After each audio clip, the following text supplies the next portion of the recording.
y vayan buscando Romanos 14 esta mañana.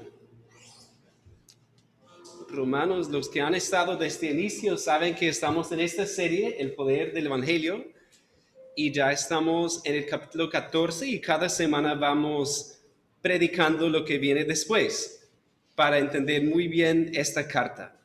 Y hoy, pues, el título del mensaje es Unidad en medio de las diferencias. Y leí sobre una encuesta que hicieron hace 2 meses aproximadamente, o 3 meses en Estados Unidos. Les hicieron la pregunta a varios pastores o a muchos pastores en una encuesta, ¿cuáles eran las luchas o las preocupaciones más grandes que tenían en el ministerio con esta pandemia? Y la respuesta que tenía más respuestas fue que la desunidad y los conflictos entre hermanos, la falta de unidad en la iglesia. Y estaba pensando que, claro, esta pandemia ha sido que la unidad sea un reto, ¿cierto? Y quizás las cosas que antes no eran tan importantes ya han tomado más importancia. Y pues también yo he estado en iglesias en las cuales ha habido divisiones. Y pues tengo que decir que gracias al Señor aquí, el Señor nos ha guardado mucho. Pero eso es porque hemos trabajado este tema, porque yo he visto en un par de iglesias más conflictos muy fuertes. En una iglesia fue sobre la música, en donde había un grupo en contra de otro grupo y finalmente se dividió una parte de la iglesia. Y en otra iglesia era por el estilo pastoral y también un grupo en contra, un grupo a favor, y finalmente se dividió la iglesia también. Y en los dos casos no eran divisiones sobre doctrinas fundamentales ni prácticas fundamentales, porque eso es otro tema, ¿cierto? Sino que eran temas como los que vamos a ver aquí. Entonces, vamos a ver hoy el capítulo 14, el 1 al 12. Realmente es el mismo tema hasta el 15:6. Es el mismo tema, pero por cuestiones de tiempo, yo pensé, hay tanto aquí que quiero estudiar con ustedes, y es por eso que vamos a ver solamente el 1 al 12. Pero leamos todo el texto y así podemos tenerlo en mente. Romanos 14:1 dice, recibid al débil en la fe, pero no para contender sobre opiniones. Porque uno cree que se ha de comer de todo, otro que es débil come legumbres. El que come no menosprecie al que no come, y el que no come no juzgue al que come, porque Dios le ha recibido. ¿Tú quién eres que juzgas al criado ajeno? Para su propio Señor está en pie o cae, pero estará firme, porque poderoso es el Señor para hacerle estar firme. Uno hace diferencia entre día y día, otro juzga iguales todos los días. Cada uno esté plenamente convencido en su propia mente. El que hace caso del día lo hace para el Señor, y el que no hace caso del día, para el Señor no lo hace. El que come, para el Señor come, porque da gracias a Dios. Y el que no come, para el Señor no come y da gracias a Dios. Porque ninguno de nosotros vive para sí y ninguno muere para sí. Pues si vivimos, para el Señor vivimos, y si morimos, para el Señor morimos. Así pues, sea que vivamos o que muramos, del Señor somos. Porque Cristo para esto murió y resucitó y volvió a vivir, para ser Señor así de los muertos como de los que viven. Pero tú, ¿por qué juzgas a tu hermano? O tú también, ¿por qué menosprecias a tu hermano? Porque todos compareceremos ante el tribunal de Cristo, porque escrito está, vivo yo, dice el Señor, que ante mí se doblará toda rodilla y toda lengua confesará a Dios, de manera que cada uno de nosotros dará a Dios cuenta de sí. Oremos para pedirle la ayuda del Señor. Padre, venimos ante ti una vez más esta mañana para pedirte que tú nos guíes en nuestra forma de pensar, de recibir este pasaje. Y Padre, si en nosotros hay algo que tú quieras cambiar, que lo hagas, Padre. Ayúdanos a escuchar con oídos sensibles, Padre. Y también oramos que si hay alguna persona aquí que no conoce a Cristo, que en este día pueda ver el Evangelio, que pueda ver su necesidad espiritual de un Salvador. Es en el nombre de Cristo, nuestro Señor y Salvador, que oramos esto. Amén. La primera pregunta que surge cuando leemos todo este pasaje, hermanos, es ¿de qué está hablando Pablo? Porque ahí habla recibida al débil en la fe, pero no para contender sobre opiniones. Entonces la pregunta es, ¿de qué está hablando Pablo? ¿Cuál era el conflicto entre los hermanos? Y si recordamos lo que vimos o lo que hemos visto, recuerdan que había un decreto del emperador Claudio en el año 49 después de Cristo que obligó a todos los judíos a salir de Roma. Ellos salieron y cuando Pablo escribe ya están regresando a la ciudad. Entonces, ¿qué pasó con la iglesia o quizás las iglesias? Porque puede ser que hubiera más de una. ¿Qué pasó con estas iglesias? Pues en la salida de los judíos, los gentiles tomaron el control de las iglesias. Bueno, suena feo, pero estaban ahí. Y obviamente por ser gentiles, usaban su cultura, su forma de hacer el ministerio, y regresan los judíos y ya ven muchos cambios. Y obviamente eso causa problemas y de lo que podemos entender aquí causa divisiones también. Pero aquí en sí el asunto era que algunos, y pensamos que eran judíos, no comían de carne. Y vemos eso en el 2. Dice, porque uno cree que se ha de comer de todo, otro que es débil come legumbres. Y Gary Sjogren sugiere que quizás ellos pensaban en Daniel, por ejemplo, el ejemplo de Daniel en el Antiguo Testamento, que Daniel, ustedes recuerdan que cuando él estaba en Babilonia, él decidió no comer la carne del rey ni tomar su vino, sino solamente comer legumbres y agua. Entonces, Gary decía que quizás ellos pensaban en Daniel y decían, no, estos judíos para no contaminarse, porque la carne de Roma seguramente ellos no sabían si había sido ofrecida a los ídolos y eso, ellos decidían solamente comer legumbres. También miren el 5, uno hace diferencia entre día y día, otro juzga iguales todos los días. Bueno, ahí, ¿quiénes observaban ciertos días, ciertas fiestas? Pues los judíos también. Que ustedes saben que el día de reposo, el Shabbat, el sábado, ellos lo guardaban. Y también tenían varias fiestas judías que guardaban. Y como cristianos no estamos obligados a observar esos días, pero en aquel entonces los judíos, algunos querían observar los días. Entonces, ahí más o menos el trasfondo.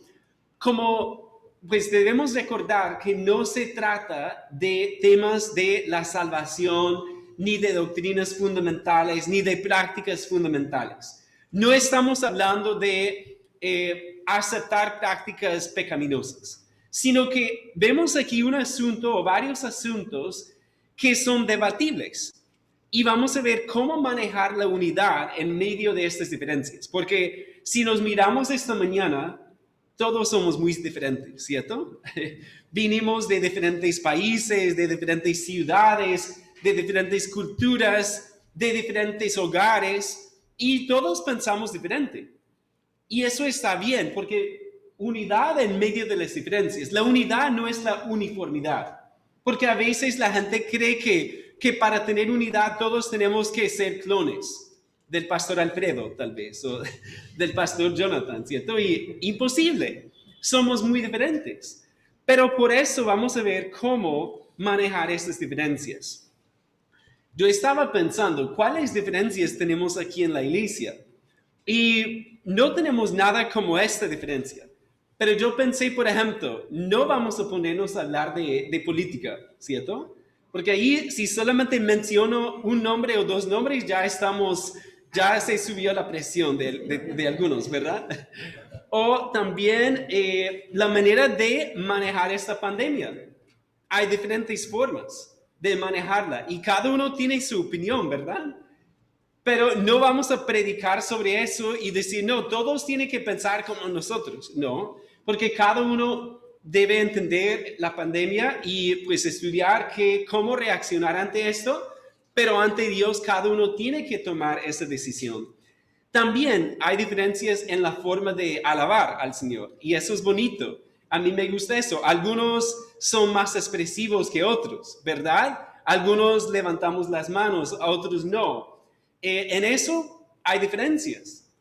También hay diferencias en cómo educar o criar a nuestros hijos. Bueno, ahorita todos estamos en colegio en casa, creo, pero hay diferencias. Algunos quieren enviar sus hijos a un lugar privado, a un lugar cristiano, educarlos en casa, etcétera. Hay muchas formas y son cosas sobre las cuales podemos tener diferencia. También las diferencias culturales.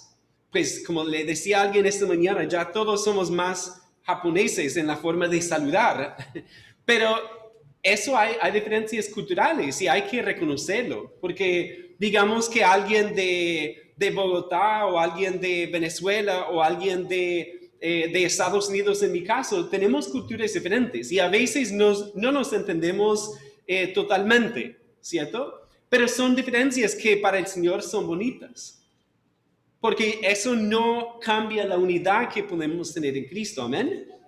¿Sí? Bien. Entonces son algunas de las diferencias en las cuales pensé. Y quizás ustedes pueden pensar en otras diferencias. Pero en eso, ¿cómo debemos manejar esas diferencias? Y aquí yo veo por lo menos 3 consejos que Pablo nos va a dar. Ya hemos leído el versículo, bueno, vamos a leer el 1 al 4. Recibid al débil en la fe, pero no para contender sobre opiniones. Porque uno cree que se ha de comer de todo, otro que es débil come legumbres. El que come no menosprecie al que no come. Y el que no come no juzgue al que come, porque Dios le ha recibido. ¿Tú quién eres que juzgas al criado ajeno?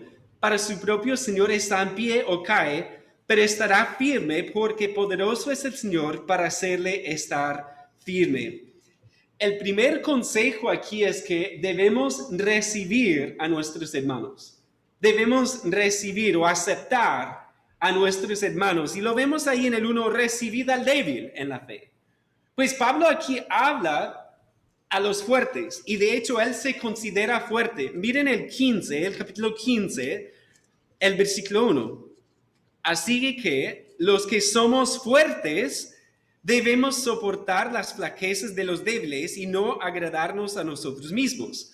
Entonces, entre los dos grupos, los fuertes podían comer de todo y no tenían que observar ciertos días, mientras que los débiles en la fe pensaban en su conciencia que debían guardar ciertas fiestas o ciertos días y que no debían comer carne.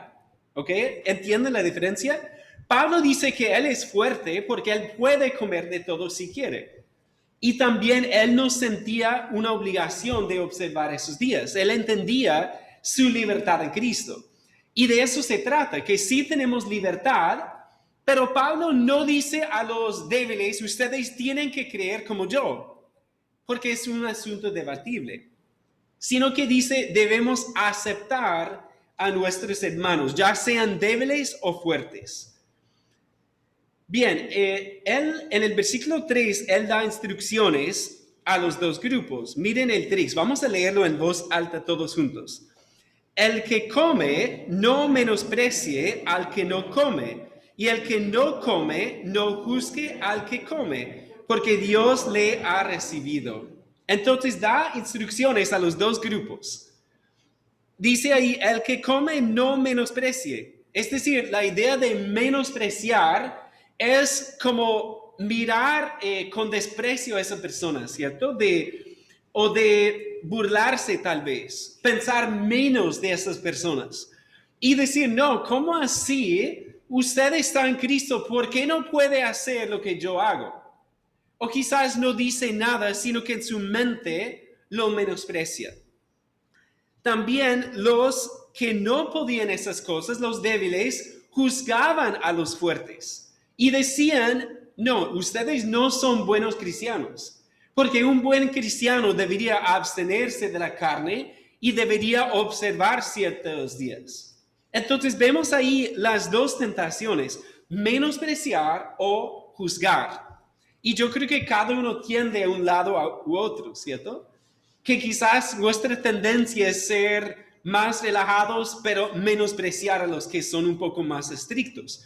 Otros son más estrictos y por lo tanto juzgan, o sea, toman el lugar de Dios para juzgar a otros. Y no debemos hacer eso.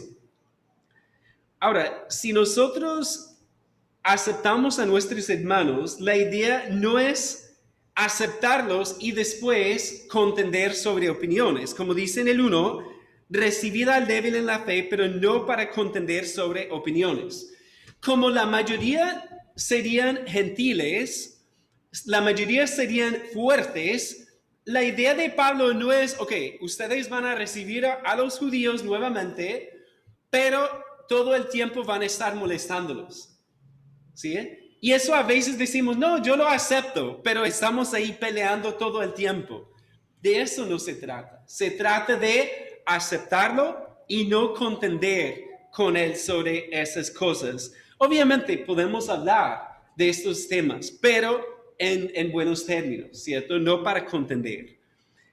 Y yo pensaba en la parábola del hijo pródigo. Bueno, de hecho mi esposa pensó en este ejemplo, que si pensamos en el hijo pródigo, que realmente un mejor título sería los dos hijos perdidos. ¿Recuerdan la palabra? Que el hijo menor pide su herencia y ¿qué hace con esa herencia? Él sale y malgasta toda su plata hasta llegar a estar con los cerdos ahí queriendo comer de lo que comían los cerdos. Y se arrepiente y regresa donde su papá. Y recuerden cómo reacciona el papá. El papá sale corriendo, lo abraza, lo besa y mata el becerro gordo y dice, vamos a celebrar porque mi hijo ha llegado. Pero ¿cómo reacciona el hijo mayor? Pues cuando él escucha la bulla, la fiestica, él se enoja porque él dice, no, ¿cómo así que tu hijo, él no dice mi hermano, sino tu hijo, papá, ¿cómo puedes darle eso cuando nunca me has dado a mí nada? Entonces, cuando miramos los dos, el hijo mayor es como uno de los débiles que está juzgando. Y dice, yo no hago esto y por lo tanto juzga al otro y dice que él es malo, ¿verdad? Y yo pensaba que no vemos en la parábola qué pensaría el hijo menor de su hermano. Y no sé, pues de pronto la tentación de él sería, no, pues relájate, ¿por qué eres así? ¿Por qué molestas por todo? ¿Y por qué juzgas por todo? Y fácilmente podría menospreciar a su hermano, ¿cierto? Porque podría decir, no, mira papá cómo me aceptó y cómo tú no. Pero vemos ahí que al igual que aquí, la tentación va desde, o hay una tentación para los dos grupos. Y tenemos que pensar en eso y reconocer que debemos aceptar a nuestros hermanos. Una pregunta, ¿tienes alguna diferencia con alguien de la congregación? No tiene que levantar la mano. Pero yo creo que sí, y he escuchado de diferencias. Y hasta, pues eso no es malo, ¿cierto? Si manejamos las diferencias bíblicamente no es un problema, sino que tenemos que mirar cómo Dios nos aconseja para no hacer de esa diferencia una división. Porque hay una gran diferencia entre una diferencia y una división. Una división es pecaminosa, pero una diferencia puede ser como aquí, como algo que hasta fortalece a la iglesia, porque claro, no todos pensamos igual. Si es por un pecado, pero si es por un pecado entre usted y otra persona, ahí tienen que arreglar el problema, ¿cierto? Hablar, como dice Mateo 18, buscar ayuda si es necesario, pero aquí hablamos de una diferencia de opinión que no es una diferencia pecaminosa. Entonces, pero sí de pronto sería importante hablar con esa persona si usted no ha manejado la situación bien. Y a veces yo he lo he visto en mi vida, que en el momento yo doy mi opinión de una manera fuerte y hiero a la otra persona con lo que he dicho. Y en eso, ¿qué debería yo hacer? Pues debería hablar con la persona y pedirle perdón por eso y decir que entiendo que hay una diferencia, pero que lo amo de todas maneras, ¿cierto? Entonces, de eso se trata. Debemos aceptar a nuestros hermanos. Veamos otro consejo de Pablo, el versículo 5. Uno hace diferencia entre día y día, otro juzga iguales todos los días. Cada uno esté plenamente convencido en su propia mente. Qué interesante, ¿verdad?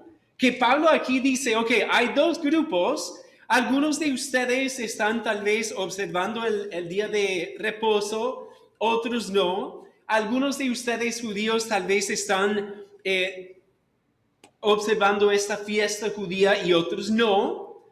Entonces, él dice que eso está bien, pero cada uno esté plenamente convencido en su propia mente. Entonces, el segundo consejo es que debemos estar convencidos en nuestra mente. Debemos estar convencidos en nuestra mente. Porque la idea de Pablo aquí no es decir, esto no importa. Hagan de cuenta que no existe la diferencia. No, él dice que entiende que hay una diferencia, pero que cada uno esté plenamente convencido en su propia mente. Es decir, uno debería estudiar para llegar a una convicción personal. Y hermanos, algo que hemos compartido varias veces, si pensamos en nuestra mano como nuestras creencias, ¿cómo debemos agarrar las creencias fundamentales? Por ejemplo, la doctrina de la Trinidad. Pues debemos estar así, con esa doctrina. No podemos soltar la mano nunca y decir, no, ya no importa. No, es una doctrina fundamental. Pero cuando se trata de una opinión, una convicción como aquí, pues debemos tener la mano más, no tanto así, ¿verdad? Porque a veces tenemos una convicción personal y llega a ser más importante que las doctrinas fundamentales. ¿Sí? ¿Y qué pasa con eso? Pues la mente empieza a distorsionar la verdad de Dios. Porque ¿qué es más importante? ¿La salvación por la sola gracia solo en Cristo? ¿O mi opinión sobre qué día observar o no observar? ¿O qué si debo comer carne o legumbres? ¿Cuál es más importante? Pues obviamente la doctrina fundamental de la salvación por la sola gracia en Cristo.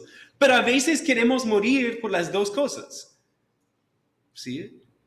Y realmente aquí Pablo dice, no, que cada uno esté plenamente convencido en su propia mente. Pues el comentarista James Denney decía que lo importante es tomar la responsabilidad de desarrollar una conciencia cristiana inteligente con respecto al tema. ¿Sí? Llegar a entender qué creo sobre esto y por qué creo y por qué estoy plenamente convencido de esta convicción personal. Recordemos Romanos 12:2. Miren ese versículo otra vez. Romanos 12:2. No os conforméis a este siglo, sino transformaos por medio de la renovación de vuestro entendimiento, para que comprobéis cuál sea la buena voluntad de Dios, agradable y perfecta. Hermanos, hoy día la gente no quiere pensar casi.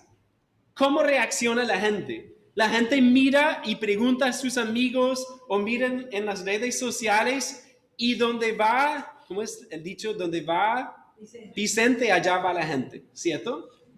Si todos mis amigos dicen algo, entonces yo también. O si en las redes dice la misma cosa, en vez de estudiar el asunto, muchas veces llegamos a una opinión y no sabemos nada al respecto.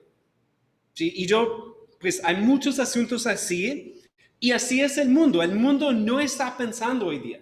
Pero Dios nos llama a usar la palabra para pensar de manera inteligente sobre cada convicción personal que sostenemos.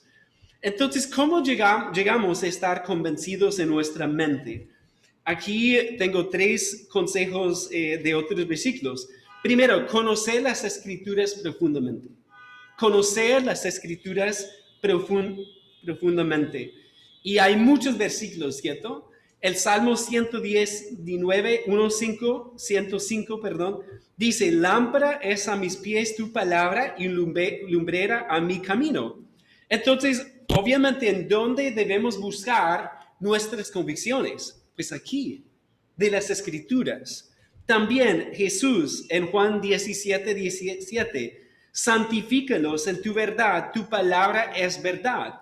Hermanos, lo que encontramos afuera, lo que encontramos en los medios, lo que encontramos entre nuestros amigos no es una verdad absoluta. Podemos encontrar cosas buenas en todo eso, pero la única palabra absolutamente verdadera es esta. Y debemos buscar nuestras convicciones aquí y conocer las Escrituras profundamente. Y pues agradezco al pastor Alfredo el anuncio sobre la fundación, porque es una forma de crecer en eso, de crecer en nuestro conocimiento de la palabra. También buscar consejos de personas sabias. ¿Cuántos escucharon o vieron el devocional de esta semana pasada? Ok, bueno, ahí veo una pequeña falencia, ¿verdad? Porque tenemos un devocional que transmitimos por YouTube, por el canal, cada semana, y el pastor Alfredo habló de los consejos. Entonces, él citó, creo que Proverbios 11:14, y hay otro versículo, Proverbios 15:22, anótenlo. Proverbios 15:22 dice, los pensamientos son frustrados donde no hay consejo, mas en la multitud de consejeros se afirman.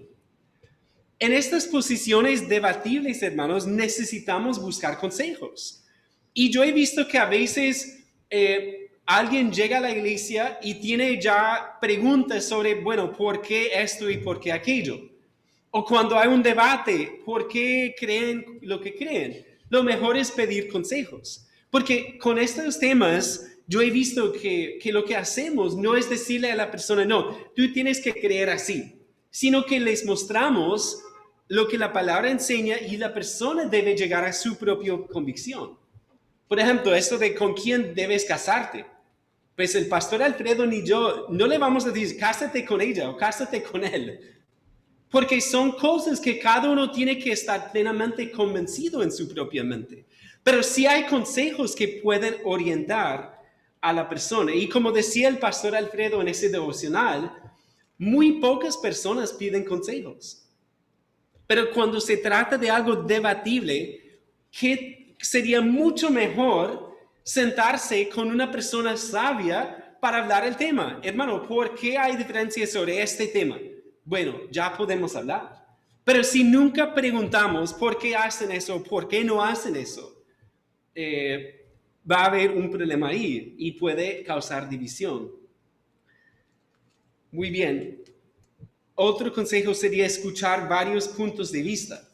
Escuchar varios puntos de vista. El primero, bueno, Proverbios 18:17, y me gusta como lo dice en la nueva versión. Dice, el primero en presentar su caso parece inocente hasta que llega a la otra parte y lo refuta. ¿Cuál es la idea? Pues con estas posiciones, a veces hemos escuchado solamente un lado.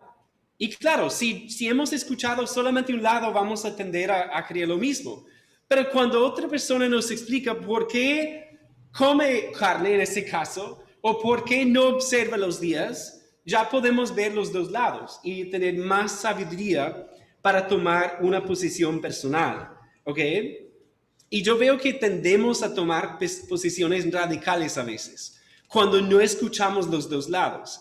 Me incluyo ahí, porque yo como joven era bastante tajante en algunas cosas. Y con los años uno empieza a entender que hay posiciones sobre las cuales yo no tengo que tener la única respuesta.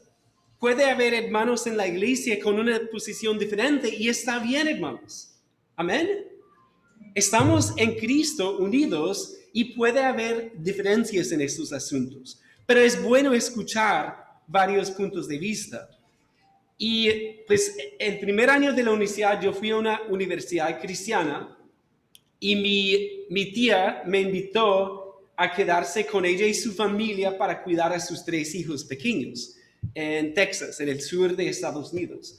Y ellos iban a una iglesia presbiteriana. De hecho, él es pastor presbiteriano, mi tío.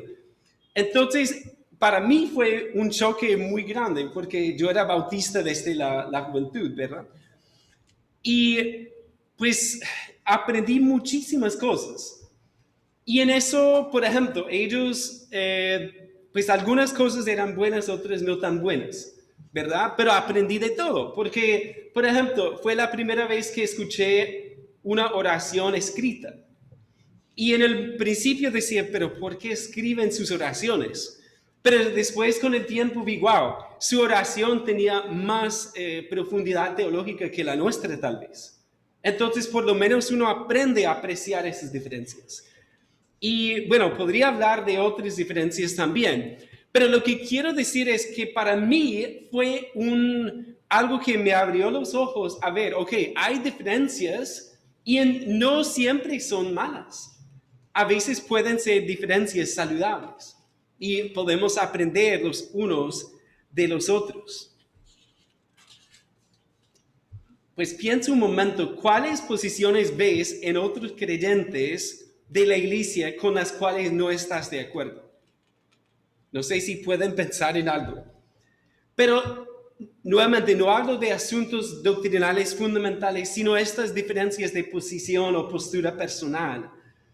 Pues personas se han ido de la iglesia por esas diferencias a veces y eso me da tristeza. Porque finalmente no son diferencias de fondo, sino que más bien de forma.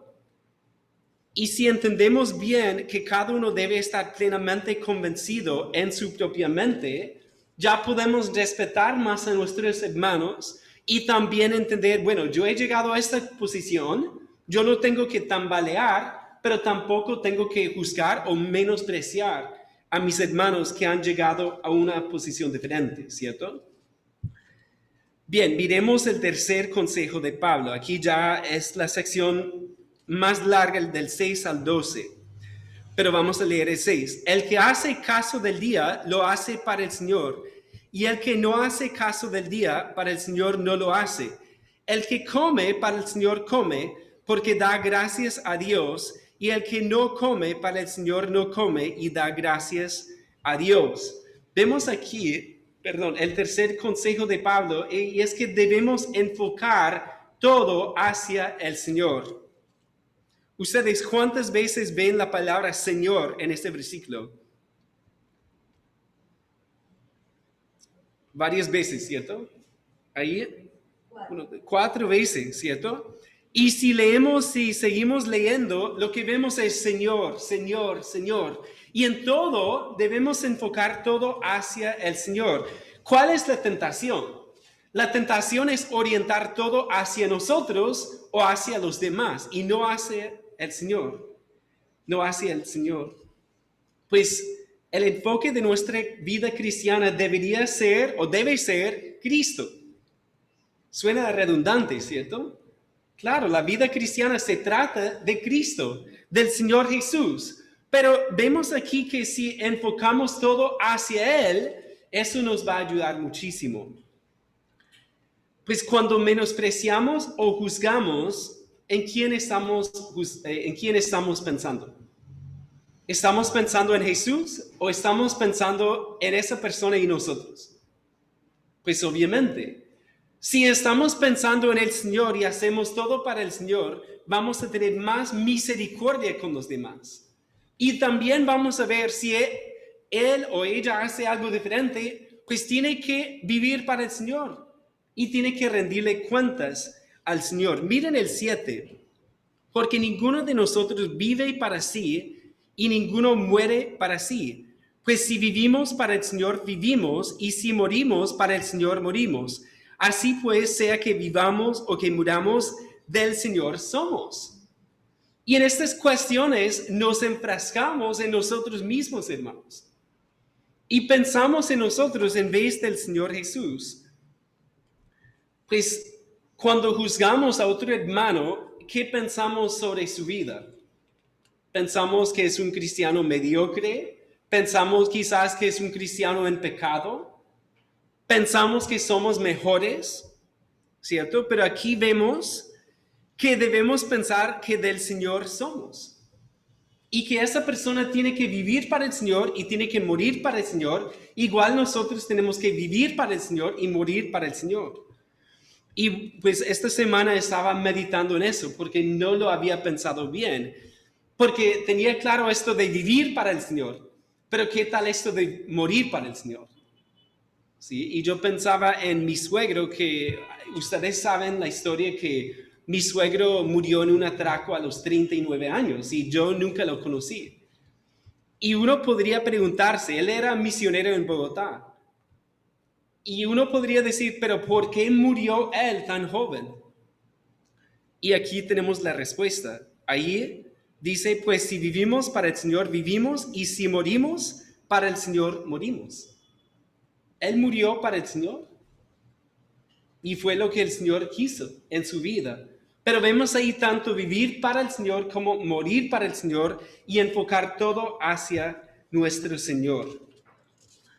Vemos aquí también, si seguimos con el versículo 9, porque Cristo para esto murió y resucitó y volvió a vivir para ser Señor así de los muertos como de los que viven. ¿Por qué murió y resucitó Cristo? Para ser nuestro Señor, tanto de los que estamos aquí como los que ya han muerto. Él quiere ser nuestro Señor. Y la frase más bonita tal vez de todo el texto está ahí en el 8, las últimas 3 palabras. Miren eso, del Señor somos. Del Señor somos.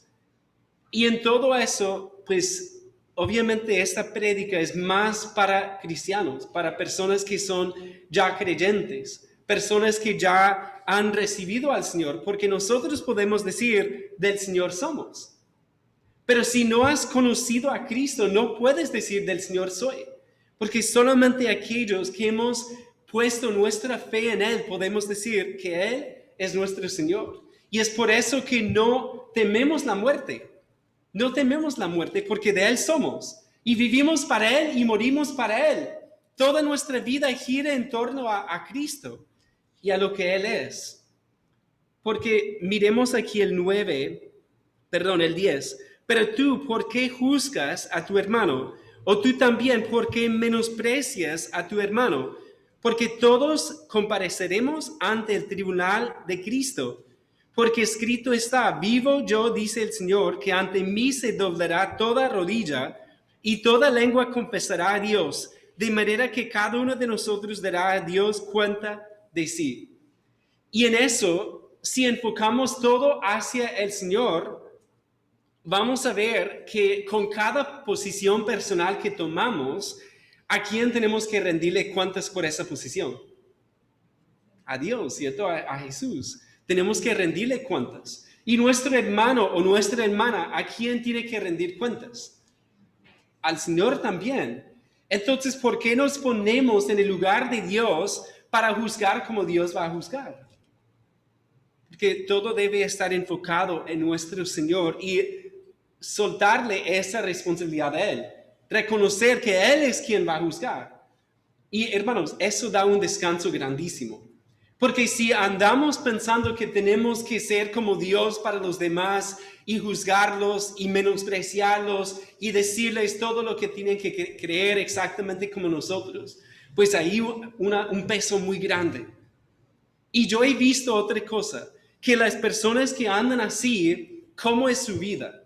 Pues las personas que yo he visto así, su vida no es una vida de gozo, sino que esto de estar juzgando todo el tiempo, menospreciando, su vida se vuelve una vida muy a veces amargada, a veces triste, a veces crítica, con un espíritu tan crítico, porque creen que tiene que hacer o estar en el lugar de Dios. Pero podemos decir, no, Señor, tú eres quien va a juzgar a mi hermano, a mi hermana y a mí también. Y por lo tanto, yo debo ante Dios estar plenamente convencido. Y yo debo también ante Dios enfocar todo hacia el Señor.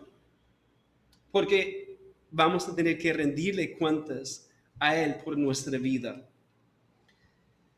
Y saben que, hermanos, en la gloria o en la nueva Jerusalén, como cantamos, no habrá diferencias de este tipo. ¿Sí? Porque vamos a estar todos completamente unidos a una sola voz, alabando a nuestro Señor. Y finalmente en la gloria, estas diferencias de si comemos o no comemos, o observamos un día o no lo observamos, eso va a desaparecer, ¿cierto? Porque Dios va a unirnos perfectamente con su Hijo en la Nueva Jerusalén. Entonces, ¿por qué peleamos tanto por estas cosas hoy día cuando finalmente vamos a estar totalmente unidos? Bueno, ¿qué hacemos con esta prédica, con este mensaje esta mañana? Si estamos menospreciando o juzgando, Dios quiere que nos arrepintamos de eso. Porque, y más que todo, esto no se ve tanto, pero es una actitud, ¿sí? Y esa actitud es muy dañina. Debemos arrepentirnos de eso. Si tienes roces con algún hermano, con alguna hermana, pues hoy es un buen día para hablar, ¿sí? Si está aquí, si no, pues sería llamarlo, ¿cierto? Pero en eso, hoy es un buen día para hablar al respecto, para pedirse perdón por esas ofensas tal vez, esos roces, esas actitudes. Porque a veces es simplemente reconocer, ok, hay una diferencia, pero lo amo en el Señor, ¿sí? Y podemos estar unidos a pesar de las diferencias pequeñas. Y también esa frase lindísima que leímos, del Señor somos. ¿Es usted del Señor Jesucristo? Si es del Señor, bueno, si no es del Señor, hoy es el día de salvación, ¿sí? Cualquier día es el día de salvación, porque ¿qué hizo Cristo por nosotros? Ya murió por nosotros, fue sepultado y resucitó. Y lo vemos ahí, ¿cierto? En el 8, el 9, porque Cristo para esto murió y resucitó y volvió a vivir para ser Señor así de los muertos como los que viven. ¿Saben qué? Cristo quiere ser su Señor, quiere salvarnos. Y es simplemente una cuestión de arrepentirse y poner su fe definitivamente en Cristo. Y en ese momento Dios te salva. Y es maravilloso conocer a Cristo. Entonces aquí vemos, hermanos, consejos para tener unidad en medio de las diferencias. Y yo oro para que este mensaje pueda obrar poderosamente en nosotros para salvaguardarnos de las divisiones. Si hay diferencias de opinión sobre doctrina, ok, vamos a hablar de eso. Pero si hay diferencias pequeñas, vamos a estar en unidad en medio de esas diferencias. Oremos. Padre, queremos agradecerte tu palabra que es tan práctica, Padre. Y aquí yo no sé si algunos deberían pedirte perdón, Padre, quizás por una actitud o una posición o quizás unas palabras que han dicho o quizás una ofensa, Padre, que está en el pasado y que no hemos podido dejar.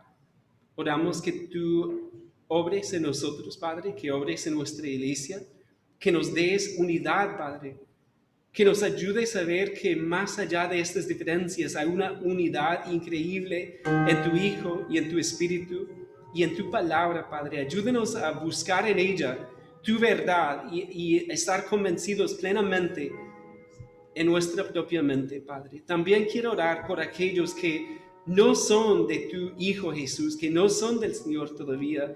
Padre, que no salgan de este lugar sin hablar con alguien, sin hablar contigo para ser salvos y para estar en unidad con tu iglesia aquí. Te damos gracias en el nombre y los méritos de Jesús. Amén.